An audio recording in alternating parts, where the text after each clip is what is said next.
You know how this goes. New year, new anime, and same old despicable me. Hard to believe we're here in 2023, but maybe that's just because the last year felt like a repeat with all the sequels that just flew by. But enough about boring old 2022, let's talk about all this cool new stuff we just got. Man, if only I had a reliable way to pick shows. Oh wait, I do. I bribed a bunch of congressmen to throw in show names as their nominations for the Speaker of the House election, and whichever managed to beat out Kevin McCarthy were my winners. Yeah, it wasn't that hard, but I did end up with a hell of a roster. The ice guy and his cool female colleague are when hell freezes over, and the quiet kid in the office flirts with his dream girl.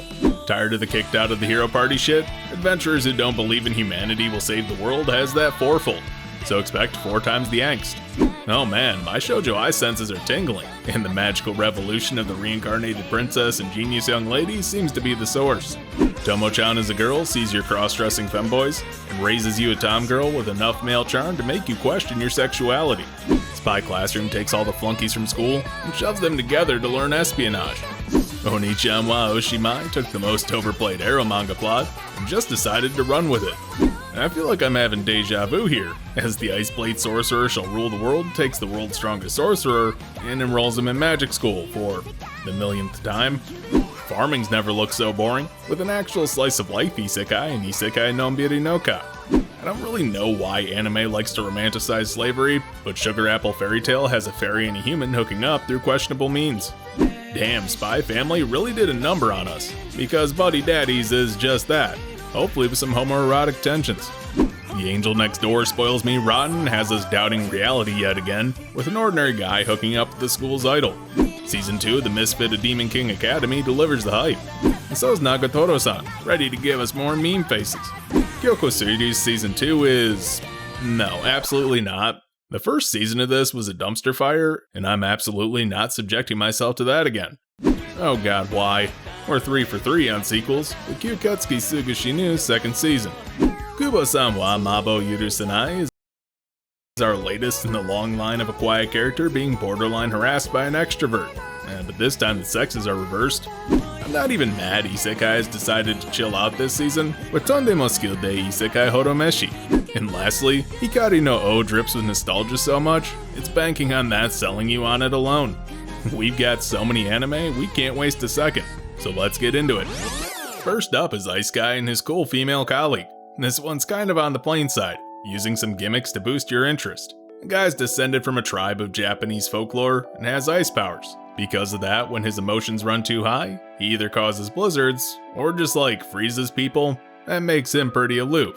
But he has a thing for his one coworker who's the definition of cool. Or rather, she's just as aloof as he is.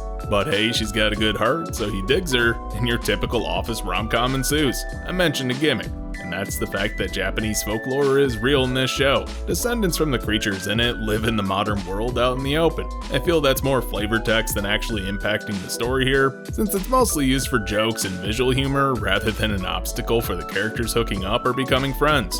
It flies a little fast and loose with its premise, and I can't really fault it for that because, honestly, it's fun. Using a laid-back sort of comedy that doesn't really hit you hard with jokes or punchlines, but more lighthearted situations that bring a smile to your face. The animation is on the better side of average, pushing itself into good at times through artistic shots and nice use of color.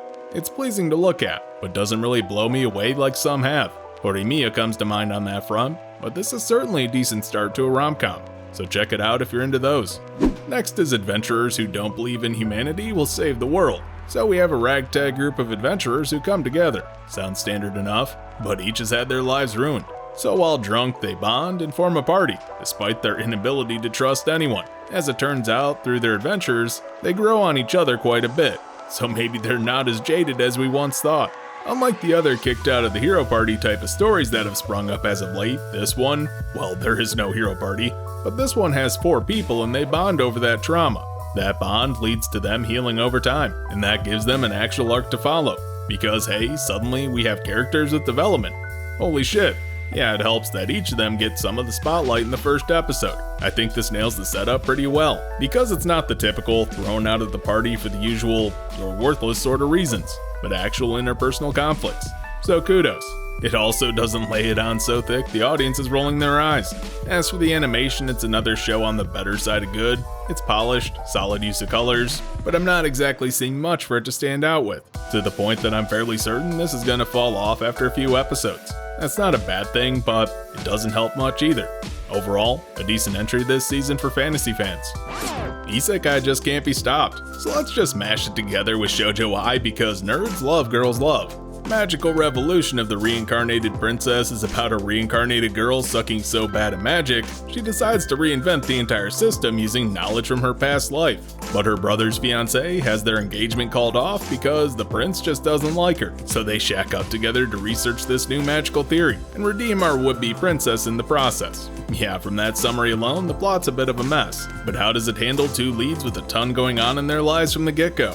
Decent enough, though a bit clunky, borrowing a lot of tropes from otome games in the process, to the point it seems kind of adjacent to the villainous genre. The main girl's an awkward ball of energy, so she's fun with how she stumbles through interactions. The other girl's your more typical perfect anime beauty, skilled in pretty much everything, and that leads to some butting heads. I found the animation to be fairly lackluster, and the studio here isn't exactly known for their high-end work, but typically they can pull off some good visual storytelling. Though the director isn't exactly inspiring faith here. Nothing really grabbed me about its presentation, but it wasn't an outright turnoff either. So fairly middle of the road. We'll see how this goes. But for now, it's a decently entertaining Yuri fantasy show. From girls love to I can't believe it's not boys love, Tomo-chan as a girl follows up. So just imagine, hanging out with your best bro one day, having a blast, but then he tells you he's actually a girl, and you just can't believe that. I mean, it's pretty obvious as they get older, but the main dude's so oblivious to her feelings that even when she flat out confesses, he doesn't get it. So yeah, this is more of your typical rom-com, one with a gimmick guiding the comedy, that the one jock's too dense to realize that his tom girlfriend wants to upgrade to a regular girlfriend. Now it's formatted more like a slice of life anime, with shorter vignette style storytelling to keep the pace moving, and more of an emphasis on the jokes than the actual romance, which given the premise land, but also make me feel pretty bad for Tomo. Girl's just out here trying to do her best, but the dude's got anime protag levels of stupid preventing him from seeing it. Yeah, I'd say that speaks to how well I connected with the cast, and that's what matters. The vocal cast is having fun too, so that's important. My biggest problem is I think this is going to be the type of show that has one joke it's going to pile drive so hard into the ground it's going to strike oil. Animation for this one was pretty good, honestly. Bright use of color, striking designs, great detail. Though it would have been nice if it put a bit more effort into its actual comedic timing for its punchlines. You know, use the animation as a visual component to tell the jokes. It doesn't really do that. On that front, it feels plain, so the effort put into the rest of the show stands out less. This one was fairly fun though. Definitely check it out if you're a rom-com fan. Enough comedies and fantasy, let's look at Spy Classroom for a break. Oh, it's still a comedy. That sucks. After a war pretty much wrecked the world, all the governments turned to espionage since it didn't blow as much shit up. To train all those spies they need, the kids are taught in school how to do it, and our main girl scored pretty damn well. On her written lessons, her practical lessons were barely passing, so she found herself shoved off to a secret outfit full of other kids who couldn't find their way out of a wet paper bag. This has a lot of potential to be good. It's set in a nebulous post-World War I time period using gadgets, and is fairly grounded in its action. But its plot progression in the first episode is painfully slow, relying on, and I shit you not, actual montages over the course of a single day to have the characters get acquainted, and that just feels extra lazy. The jokes miss a lot more often than they hit, since it relies on the tired anime humor of misdirection and incredulous reaction. Animation here was a bit of a disappointment, mostly because the character designs and setting feel like they look a lot nicer than they actually do. By that I mean in a still shot, everything looks fine, but once it's in motion, things are a bit sluggish and off. Plus the characters all have this over-designed anime cast look like they're fighting for the role of main girl. Hell, the animators are too scared to even let them blink, unless they go off model for a frame. Yeah, I'm not impressed. This feels like a budget product, and lacks a strong reason I should be watching, as the series seems aimed entirely at fans of the light novels, rather than trying to pick up new ones. Yeah, comedy's really struggling this season, so maybe I'm Now Your Sister can salvage it. In this one, your typical worthless otaku loser who's obsessed with porn games wakes up one morning to find out he's been turned into a little girl. By who? His little sister, of course, who just so happens to be a mad scientist. This sort of wackiness takes me back. A lot of comedies had this sort of roll-with-it premise and gags in the early to mid-2000s, and it feels like this series would have fit right in there. I mean, with that premise, you know what this is gonna be about. Dirty jokes about a dude being turned into a girl. Is it tasteful? Not really. The show tries to handle it better than most, but I think it's better when it's playing with the main character's gender notions. I mean, it also helps that his sister's pushing him to live a better, productive lifestyle, so when it's not dirty jokes, it gets a laugh, because the characters are the right amount of over the top in their delivery. Honestly, I'm pretty surprised by just how much personality is in the animation and editing. It has a sleek style, line work that's more rough than most other shows, and pulls some punches with its camera work to sell its comedy. Plus, it actually does that whole visual comedy thing. So, it's already excelling this season. There was a surprising amount of CG in this series, but it fits with the style they're going for, and blends really well with the traditional elements. In all, it's a stylistic package that works well to convey this anime, and I'm digging it. Back into OP pro-tag fantasy trash, we've got Iceblade Sorcerer. So a guy earned a name for himself in a war as the strongest soldier, but he really wanted a normal life. When things calm down, he's sent off to school because no one actually knows his real name, and decides to try his hand at that whole being a normal kid thing, with a harem of big-tittied anime waifus hanging around because, of course, he's looking for a spy and to protect all of his new friends and whatever. Look, I almost don't feel a need to go over this, because from that description alone, you probably have a good idea of what this is about. OP dude wowing everybody with his amazing skills while trying poorly to hide the fact that he's this figure of historical significance. Why is this becoming a genre? The start of this one had some potential, but quickly beelined for the path of least resistance after the opening. Cheesy character introductions, terrible random English inserted into dialogue, and a painful lack of emotion in every scene as this series breezes through them. Hell, the characters are all flat for even a single episode, not branching out from their single trait. For animation, it's really bad. The character designs are just plain ugly aside from the main cast, because we're supposed to like them. As for the stuff I'm reluctantly calling the Sakuga of this series, it's more of a somewhat clever blend of CG, particle effects, and traditional animation that's deceptively simple, and that definitely won't carry over to any of the heavier action scenes. The end of the episode in particular demonstrates that. This is pretty terrible, so go grab any other fantasy series out this season. You'll thank me. Yeah, I never thought I'd ask for an isekai as a palate cleanser, but farming life in another world is here for just that. A guy died fairly young in life. Young enough it's hitting too close to home for me, so God steps up and decides to cut him some slack and reincarnate him into a fantasy world. He's given 4 wishes. He essentially wants to be healthy, live peacefully, know the local language, and be a farmer. With that in mind, we're getting a laid-back isekai, so rather than BOP and fight a demon lord, it's about a dude making a village and farming.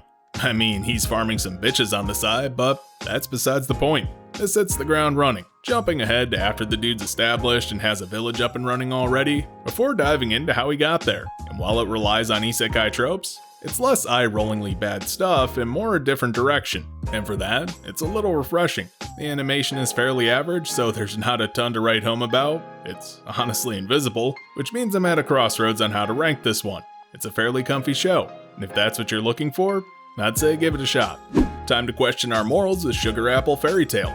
This one's a different kind of fantasy, because its primary audience is women. Great, because those are different enough from the usual schlock we get. A girl wants to be a silver sugar master like her dead mom, because making candy is actually a prestigious profession in this world. She needs to go to the capital and win a contest for that title, and in order to get there, has to buy a fairy slave to guard her. Along the way, she and the fairy bond and become friends, despite the dubious nature of their relationship. I'm honestly fairly interested in this series, because it's got a lot of potential to tell an interesting story, with its quirky, unique, but consistent world.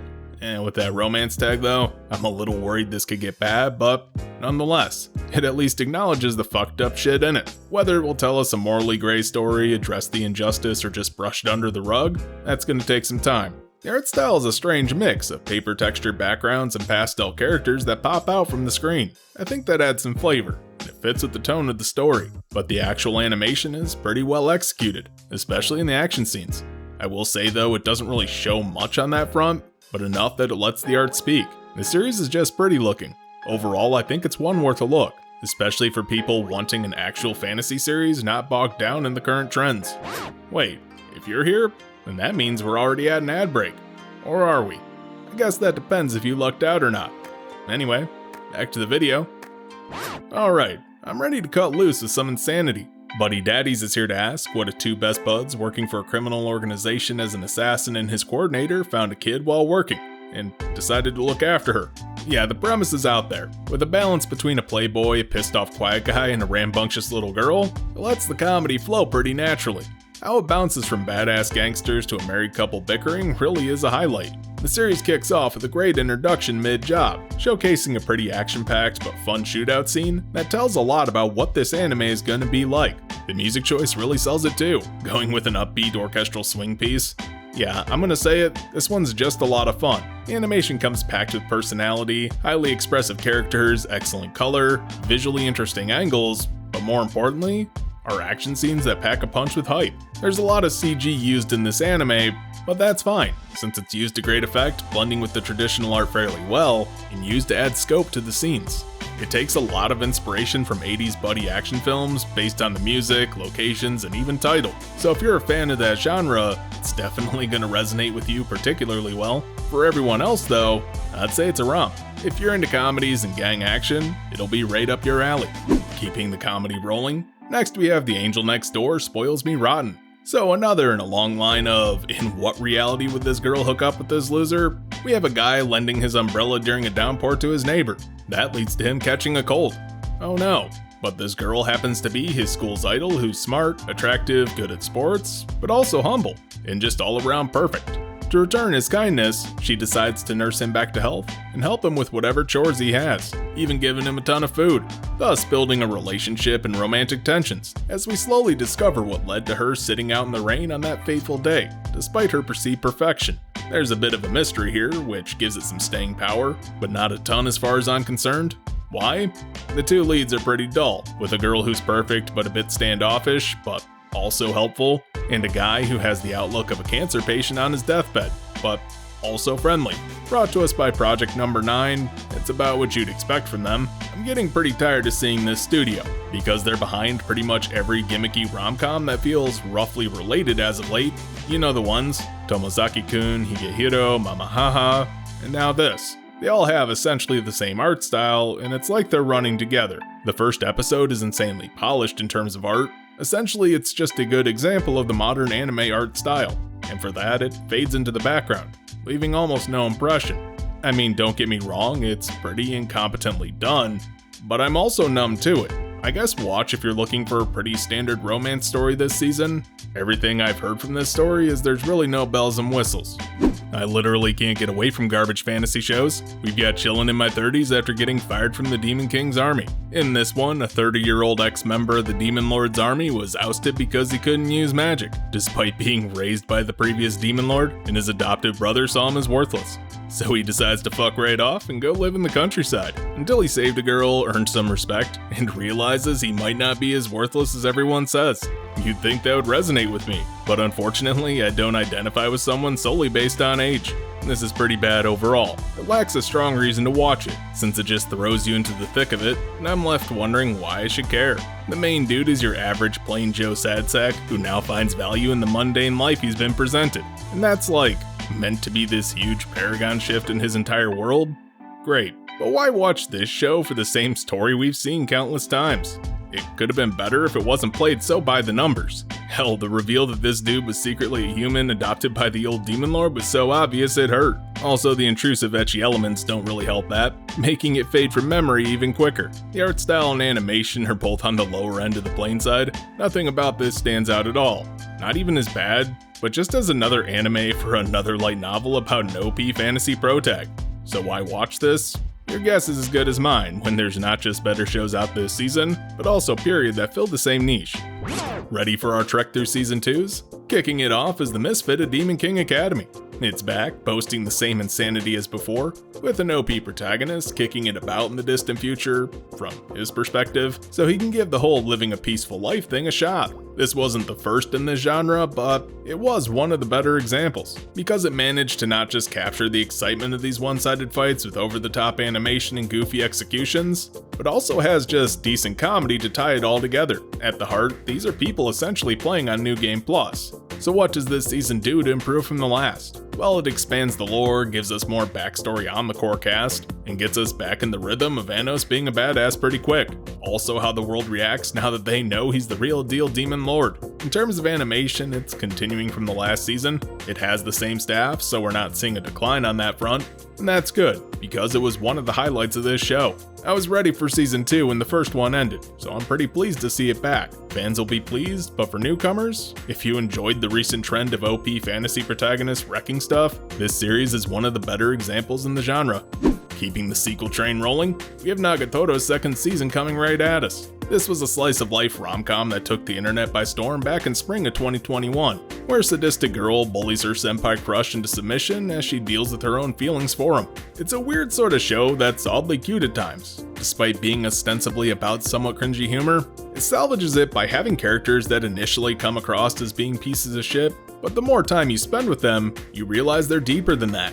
Even Nagatoro's bitchy friends have some good points that make them likable.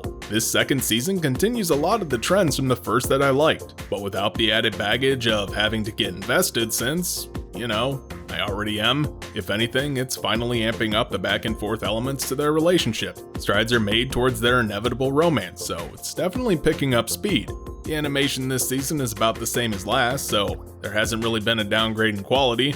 If you liked the first season, it's what you're looking for. But if you're looking to get into a sadistic girl teasing a somewhat masochistic guy with some good jokes, it's worth a look.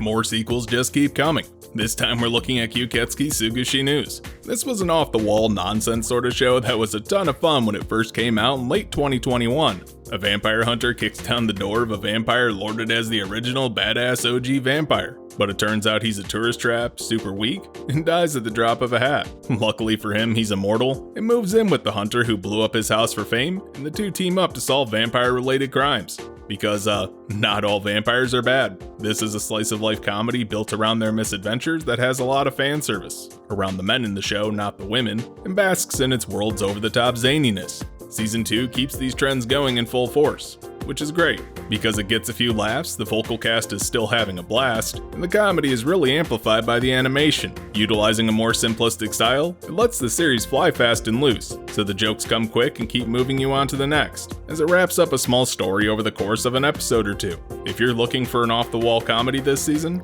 this is a good series to snag. Alright, I'm a little tired of talking about sequels, so let's look into Kubo Won't Let Me Be Invisible. So your average high school guy wants to live a fulfilling life at school, but the problem is he has a chronic case of lack of presence, to the point no one even registers that he's there. So he's a background character in his own life. The one person who's taken a liking to him is his seat neighbor, the titular Kubo, who shows her interest by teasing the guy relentlessly. But these antics actually liven up his daily life, so he might just be able to step out of the mob character role. I know we've got a lot of rom-coms this season, but this one's doing a lot right.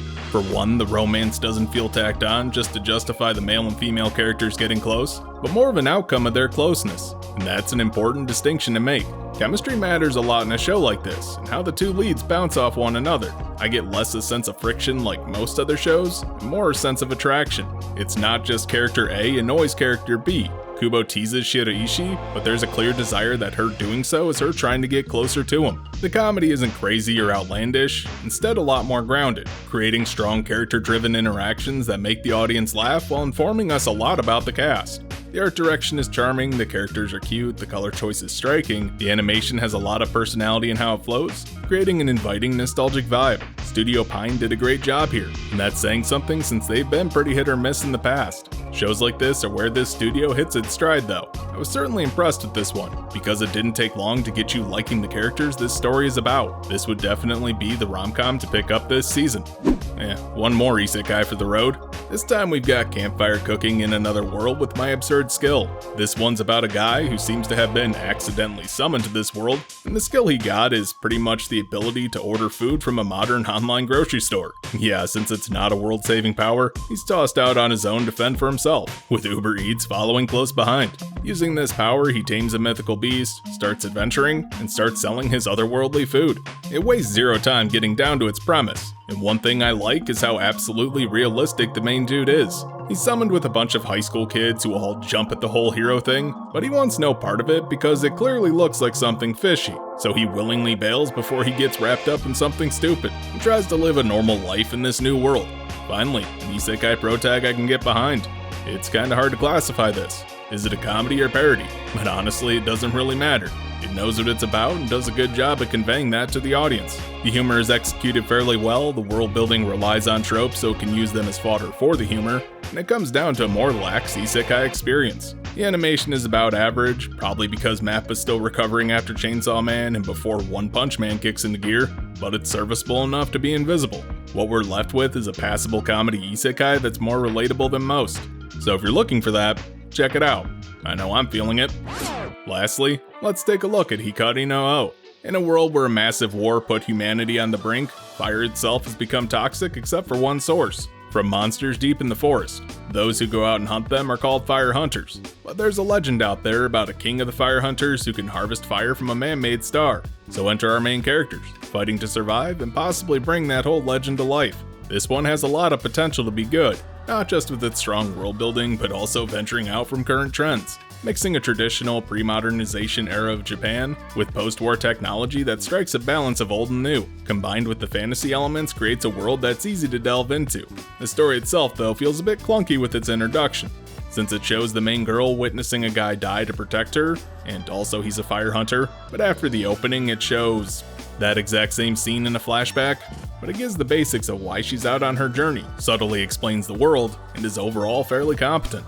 The art direction for this one is solid. It uses a lot of paper and brush textures to convey a traditional sort of story, while also utilizing cinematic camera movements and rougher line work. So it has a style, and I value that, especially since it resonates with the story being told, that this is sorta meant to be like a modern day legend. The studio doesn't inspire much faith here considering they're fairly middle of the road, but the director has a worse track record than that. So this could definitely fall off. Will it be able to stick the landing? I doubt it, but the first episode does fairly well. This is probably the most unique adventure story out this season, and well worth a look. So that's it. It's already a hell of a season, packed with just way too many fantasy and rom-coms to count, but there's a few shows that have my interest. Hell, even the shows that could go either way aren't exactly fighting an uphill battle. So I'm looking forward to winter, even daring to be a bit optimistic. Tell me what you're interested in this season though. I'd love to hear it. But for now, you've made it to the end of the video. Don't forget to like, comment, subscribe, share, and do all the other YouTube stuff to help the channel grow. You can also join my Discord with a link down in the description, and if you really want to support me, you can head on over to my Patreon and pick up some extra perks. And speaking of Patreon, I'd like to give a special thanks to RobinDBL and Shriken for their continued support. Thanks for watching.